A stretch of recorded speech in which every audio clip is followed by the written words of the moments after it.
So let's move on into lumbar traction now. So again, know your contraindications, know your indications.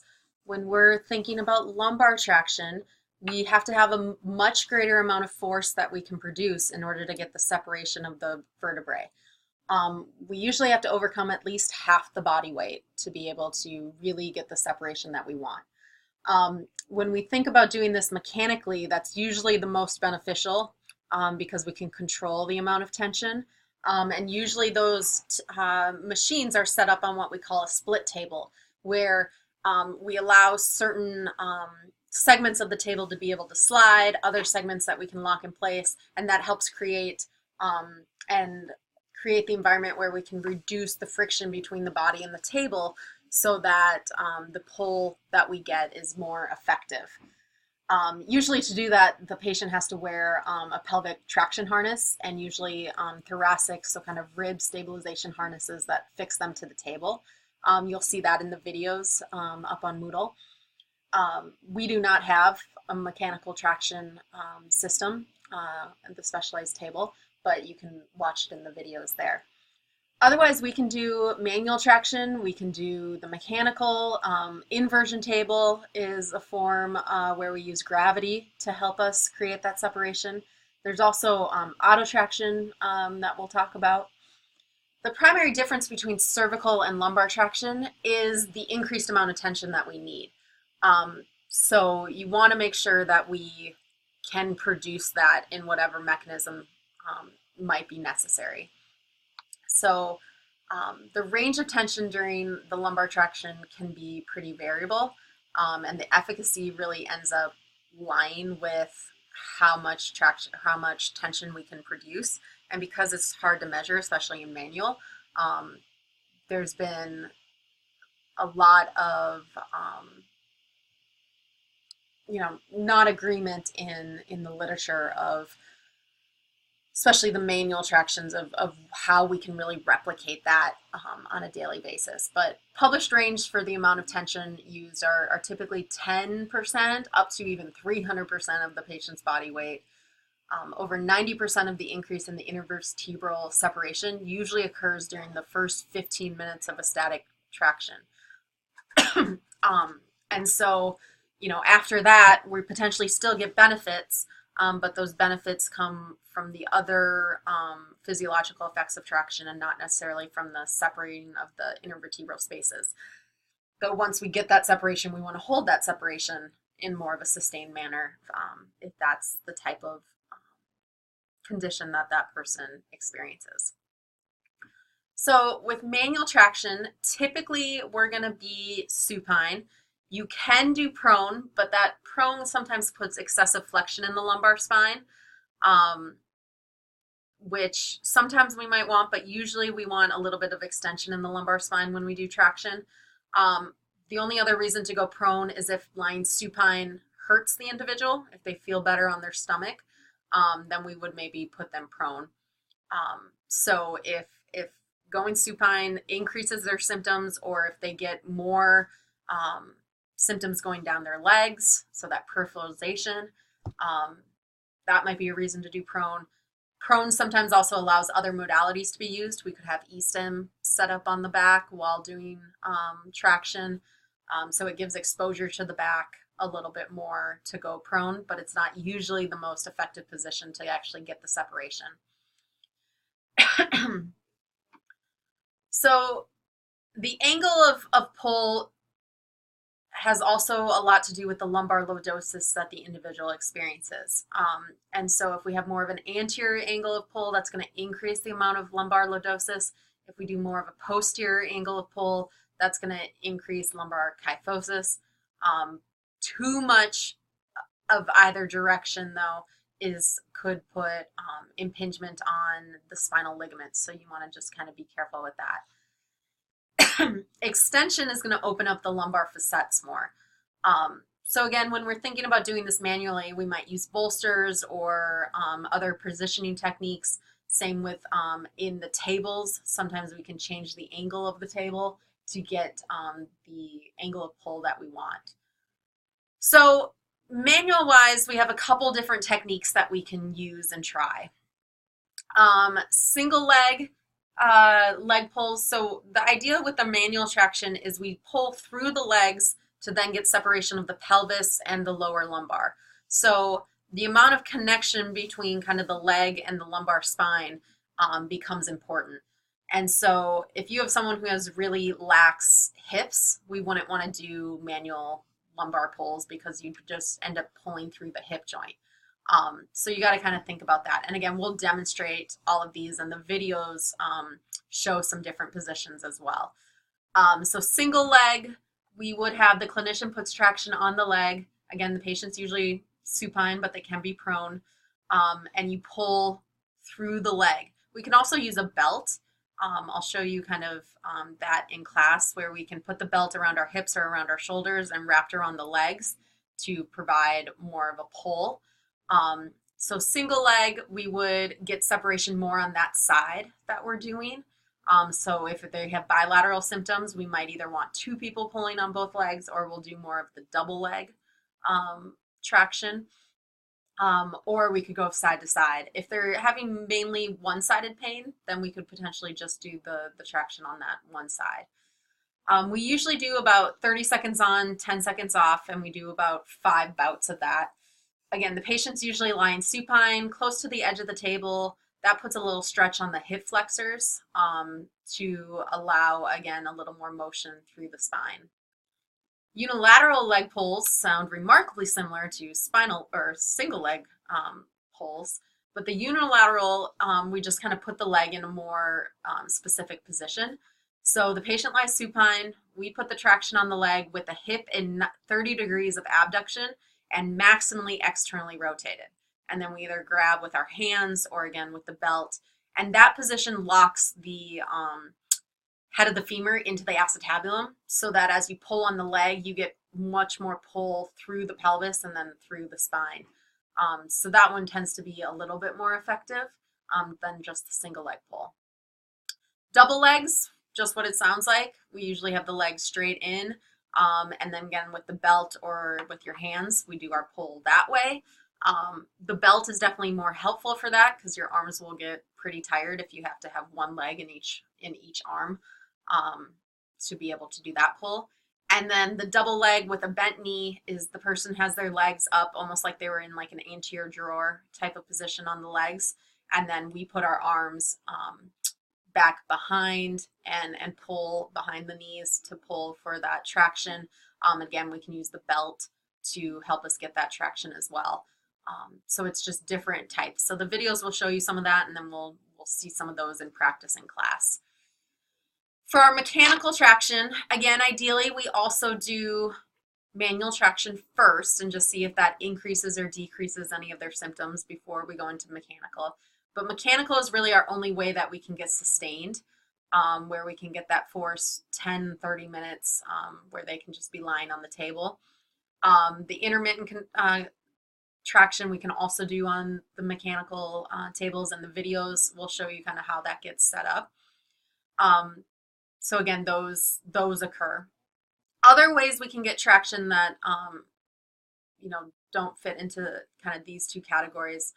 Auto traction is actually where the individual can, they again usually have a specialized table that has these kind of bars attached, and the person can individually kind of tilt themselves or rotate themselves and provide the resistance by pulling onto those bars. One of the videos will actually show you kind of a makeshift version of this where someone's lying on the floor and uses a bar to kind of apply their own traction. Positional traction is just the fact that we can put the person in positions so when they're resting to open up those vertebral spaces. So you can use bolsters to maintain flexion or rotation of the spine, and it's that allows distraction at specific vertebral segments, especially if like spinal nerves are entrapped. You can have the patient laying on the unpainful side with like a bolster underneath their hip or underneath their side, and it will kind of create a rainbow effect in their spine and kind of open up those the side intervertebral spaces where that nerve root is coming out. So we recommend people, do that at home and resting. Also like laying in the 90-90 position. where their hips and knees are flexed at 90 as if like they're laying on the floor and their hips are up on a chair, or I should say their feet are up on a chair or a couch. The patient tilts their pelvis to flatten their lumbar curve. And sometimes they can do that by pulling on a rope or kind of helping using their upper body if their core can't do it themselves. And then that actually creates potentially some more open spaces as well. You can also do that. There's special machines that do that where they're attached. The rope is actually attached to a pelvic harness to help them kind of pull themselves into that position. You can even use the pool. So we use buoyancy to help us with the pool. So the buoyancy, right, is going to want to lift you up and keep you floating. So if you put some weights on the legs, not enough that they're going to be pulled under, and you put them in a running belt, so a flotation device underneath the arms to hold them up there, and then some light weights to pull their feet straight down, then you create that traction from the buoyancy lifting up through the running belt, and then the weights on the legs can produce that traction in the lumbar spine. And then our inversion table. So again, we will go over this in class. So make sure, that you, again, know your contraindications. There's special contraindications for the inversion table because of glaucoma and high blood pressure, because you're going upside down. So you use a suspending upside down force. So the person is usually attached at the ankles or the thighs, and the weight of the upper body with gravity acts as the traction force. It can significantly increase blood pressure. So, again, if they have glaucoma or high blood pressure, it's not good for them. It's relatively inexpensive. The tables aren't that expensive. They can get them at home. They could use them at home. Once you are trained and know how to use them, they're usually fairly easy to use. You set the length of the table, which is based on height, and you set the angle. So on our machine, we will set that with the chain. Usually you start at about 45 to 60 degrees, and then you can extend it higher as the person becomes more comfortable with the machine.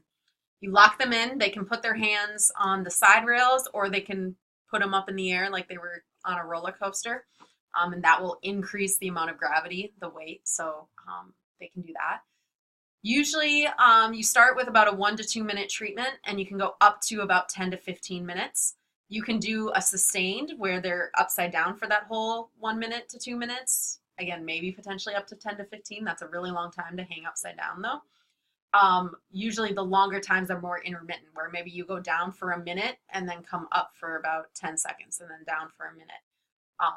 They can usually pull themselves up slowly, or if you're assisting them, you just want to do it slowly. You want to kind of get them back to 90 and then slowly up to standing so that they won't potentially pass out at you. And again, you can do kind of multiple sets of an intermittent situation, or you can do more of a sustained.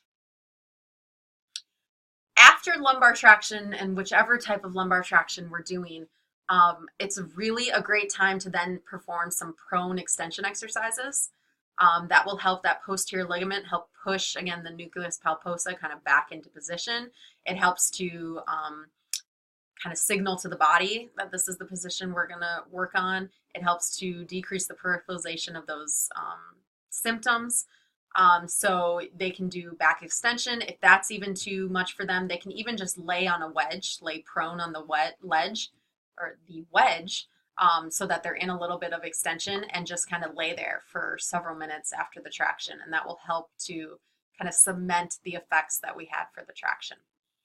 There's, again, a lot of mixed results, and so we'll talk about that a little bit in the overview of the evidence. So again, here's a picture of a typical lumbar traction table with the various harnesses, and then the split table. This is going to be allowed to slide to allow for the traction to occur. So again, your indications, the primary effects, contraindications, again, typical treatment durations. Facet joints tend to be longer, muscle spasms tend to be longer, degenerative disc disease or disc protrusions tend to be shorter, and we tend to do more of a intermittent with the disc protrusion, and more of a sustained with the degenerative disc disease. Precautions, monitor them closely. if there's any hypermobility or ligamentous damage, I would say we shouldn't use it at all. If the physician is still prescribing it, we need to just be very, very careful and do low tension traction in those areas. And again, thinking about if motion is contraindicated, then we'd probably stick closer to a sustained. So yeah, we get decreased lumbar lordosis, we get distraction of the vertebral bodies, we increase the disc height, we get stretching of the lumbar muscles, and we get widening of those intervertebral foramen where the spinal nerves would be coming out. We have another clinical prediction rule for the lumbar. So again, if someone is positive for all 4 of these, they have a probability of about 69% of traction being successful, again, with exercise. If they have 3 of them, it's about 42%, 2 of them 30%, and only 1 of them is about 20% based on research. Again, we might use them for situations that don't fit the clinical prediction rule, and they might have positive benefits, but these help give us an indication. So age older than 30 degrees, if they have no neurological deficits being involved, so they're not having decreased reflexes or things like that. The patient is not involved in manual labor. Okay, that usually complicates lumbar pain and low back situations. So if they don't have, if they're not involved in manual labor, and if you do a patient kind of oriented outcome or a patient monitoring system, that's called a fear avoidance belief questionnaire. If they had a score of less than 21, they were more likely to have benefits for lumbar traction. So again, on muscle spasms, it can be effective in reducing the muscle spasm caused by nerve root impingement, the narrowing of those intervertebral foramen, stenosis, disc protrusions, all of those things, the muscle spasms as a side product of those. Traumatic muscle spasms can be reduced secondary to stretching those muscles as well. So regular muscle spasms due to trauma, injury of the muscle itself could potentially also be beneficial. Pain associated with disc degeneration, so if the nerve is entrapped because of disc protrusion, that can get reduced by allowing the disc to kind of return to its normal shape. So the traction provides that lower pressure that allows the nucleus pulposa to kind of suck back into place. The radicular pain caused by the lumbar disc herniation can be reduced with forces between 30% and 60% of the body weight, according to research. So those are our lumbar traction techniques, and so you'll have some time we'll go over those, and you'll have time to practice those in class.